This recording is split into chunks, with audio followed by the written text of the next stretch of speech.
या रब मेरे आंखों में समा जाए मदीना, या रब मेरे आंखों में समा जाए मदीना, मुद्दत से मेरे दिल में तमन्नाए मदीना, मुद्दत से मेरे दिल में तमन्नाए मदीना। मैं दूर हूँ मजबूर हूँ ऐ सैयद आलम, दीदार दिखाते नहीं आवाज सुना दो, दीदार दिखाते नहीं आवाज सुना दो। अल्हम्दुलिल्लाह। গোবিন্দপুর জামে মসজিদ ও এলাকাবাসীর উদ্যোগে আয়োজিত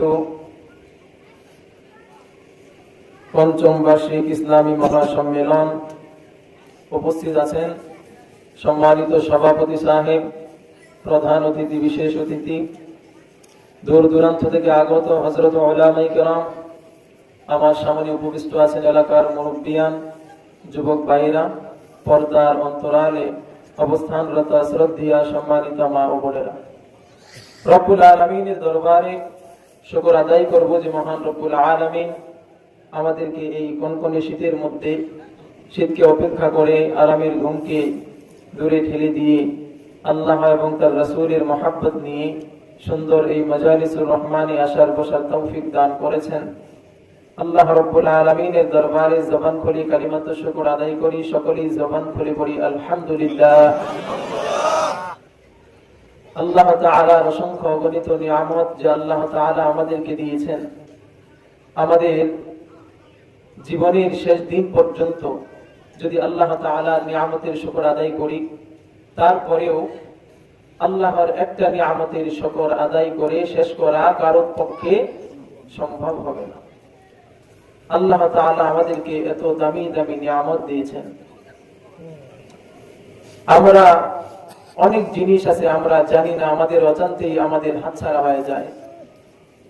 আমাদের যৌবন আমাদের অজান্তেই আমাদের চোখের সামনে শেষ হয়ে যায়। কোন শক্তির মাধ্যমে এটাকে থামিয়ে রাখা যায় না, কন্ট্রোল করা যায় না। আমাদের সময় এটা বসে থাকলেও কেটে যায়, শুয়ে থাকলেও কেটে যায়, ঘুমিয়ে থাকলেও কেটে যায়, ইবাদত করলেও কেটে যায়, ইবাদত না করলেও কেটে যায়। এটা কেউ থামিয়ে রাখতে পারে না, এটা থেমে থাকে না। আল্লাহ তাআলা এই কাজগুলা এমন ভাবে আল্লাহ দুনিয়া সৃষ্টির পর থেকেই এইভাবে চলতেছে, আমরা শুধু দেখেই যাইতেছি। এগুলাকে কন্ট্রোল করার মতো শক্তি আমাদের কারো হাতে নেই। আল্লাহ তাআলা আমাদেরকে যে এই পর্যন্ত হায়াত দিয়েছেন, বাঁচিয়ে রেখেছেন, এটা আল্লাহর অনেক বড় নিয়ামত। সবচেয়ে বড় নিয়ামত আল্লাহ তাআলা আমাদেরকে শেষ নবী, আখিরি নবী, আকা ইনামদার, তাজদার মদিনা, সরকারে দু আলম মুহাম্মদুর রাসূলুল্লাহ সাল্লাল্লাহু আলাইহি ওয়াসাল্লামের উম্মত করে দুনিয়াতে পাঠাইছেন। মুসলমানের ঘরে জন্ম দিয়া আল্লাহ তাআলা দুনিয়াতে পাঠাইছেন। ইসলাম কবুল করা, একটা ধর্ম থেকে অন্য ধর্মে ধাবিত হওয়া, একটা ধর্ম ত্যাগ করে চলে আসা, এটা সহজ ব্যাপার না। সামান্য আমরা তো দাড়ি রাখতে গেলে যুবকরা চিন্তা করে বন্ধুরা কি বলবে, লম্বা জামা গায়ে দিলে আমার বন্ধুরা কি বলবে, সামান্য এই ছোট টিটকারিমূলক কিছু কথাই তো আমরা সহ্য করতে পারি না। আর নিজের বাবা মা, আত্মীয় স্বজন, বংশ, সম্পদ সব কিছু থেকে বঞ্চিত হতে হয় ধর্ম ত্যাগ করলে। সব কিছু বিসর্জন দিয়েও কিছু আল্লাহর পাগল, নবীর উম্মত, আল্লাহর গোলামেরা সব বাদ দিয়ে আল্লাহর জন্য পাগল হয়ে ওই দুনিয়ার সব ধর্মকে ছেড়ে আল্লাহর মনোনীত ধর্মের ভিতরে প্রবেশ করে। আর এই ধর্মটা আমরা জন্মসূত্রে পেয়েছি। এটা কত যে নিয়ামত, কত দামি নিয়ামত। আল্লাহ তাআলা এমন দামি দামি নিয়ামত আমাদেরকে দিয়েছেন। এজন্য আমাদের বেশি থেকে বেশি আল্লাহর শুকর আদায় করা দরকার। আল্লাহর বেশি পরিমাণে শুকর আদায় করব, পারবো না ইনশাআল্লাহ? আল্লাহ বেশি পরিমাণ শুকর আদায় করব। আল্লাহ তাআলা তাহলে নিয়ামতকে আরো দীর্ঘায়ু করবেন, আরো বৃদ্ধি করে দিবেন। আর যখন নিয়ামত থেকে আমরা, শুকর আদায় থেকে যখন আমরা দূরে সরে যাব, আল্লাহর আযাব তখন আমাদেরকে পাকড়াও করবে, আযাব আসতে থাকবে। দুনিয়াতে যদি নাও আসে, পরকালের আযাব থেকে বাঁচার কারো শক্তি নেই। দুনিয়ার আযাব আর কেমন আযাব, দুনিয়ার শাস্তি, দুনিয়ার কষ্ট আর কতটুকু কষ্ট। দুনিয়ার কষ্ট তো একবার শেষ হয়। দুনিয়াতে আমরা যত কষ্টেই থাকি, আমরা আশা করি যদি আমার মরণ আসতো তাহলে এই দুনিয়ার মুসিবত থেকে আমি মুক্তি পেতাম। এই আশা নিয়ে কত বান্দা, কত বান্দি নিজেকে শেষ করে দেয়, আত্মহত্যার পথ বেছে নেয়।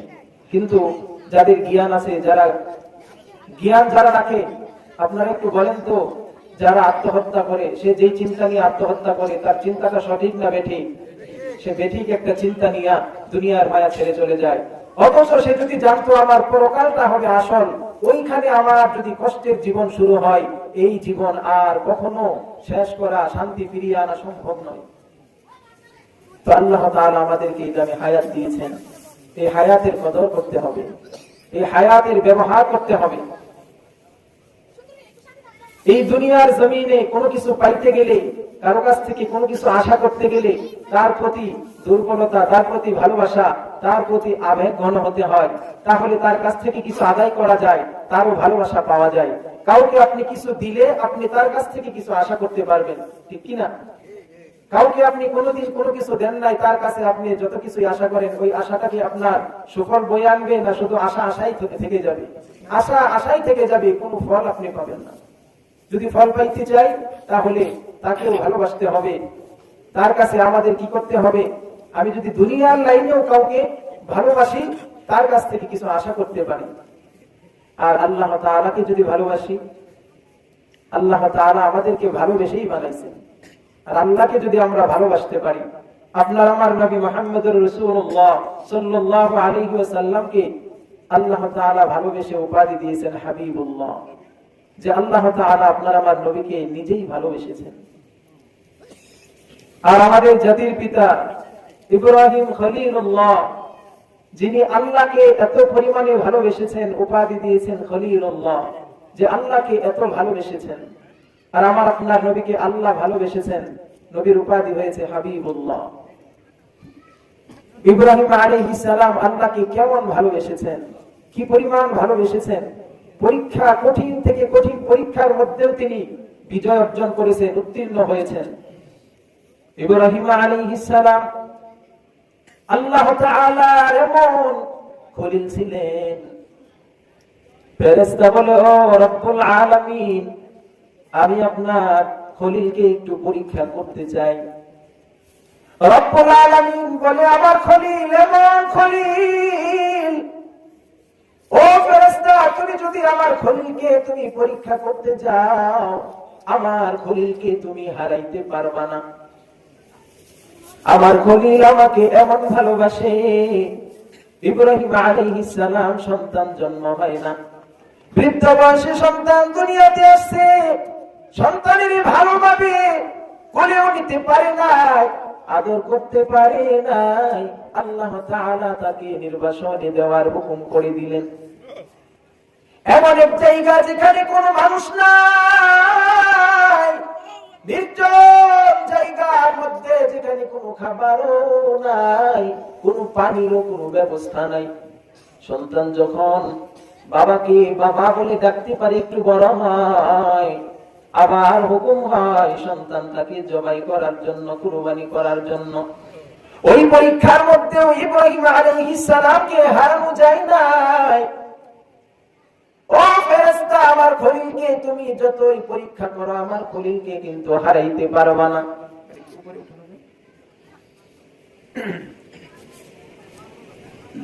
ইব্রাহিম আলাইহিস সালামকে পরীক্ষা করার জন্য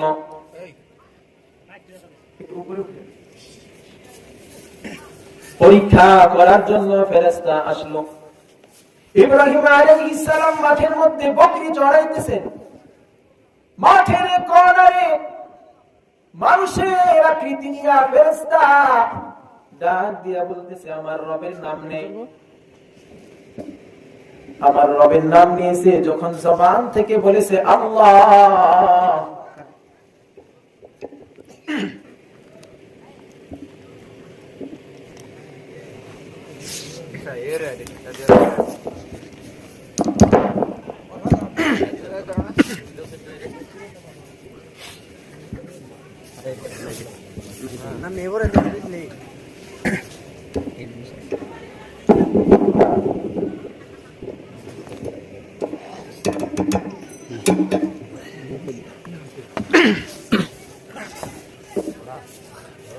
ফেরেশতা যখন আসা মাঠের কর্নারে রবের নাম নেই, যখন বলে আল্লাহ, ইব্রাহিম আলাইহিস সালাম বলে, কে আমার রবের নাম নিয়েছো?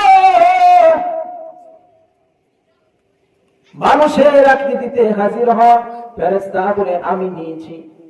ইব্রাহিম নবী বলে, আবার আমার রবের নামটা তোমার জবানে শুনতে চাই।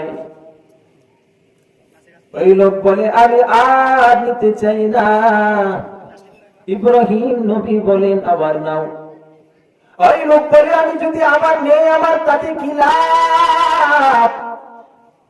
ইব্রাহিম নবী বলেন, যদি আবার আমার রবের নাম তুমি নাও, তাহলে আমি আমার যে বকরির পাল আছে, বকরির পাল থেকে অর্ধেক বকরি আমি তোমাকে দিয়ে দিব। সুবহানাল্লাহ। ও আল্লাহর গোলাম, মানুষ বেশি ফেরেশতা আবার নাম নিয়েছে আল্লাহ। ইব্রাহিম নবীর অন্তরে আরো ইশকের ঢেউ উঠে গেছে। ইব্রাহিম নবী আবার বলে, আমার আবার রবের নামটা নাও।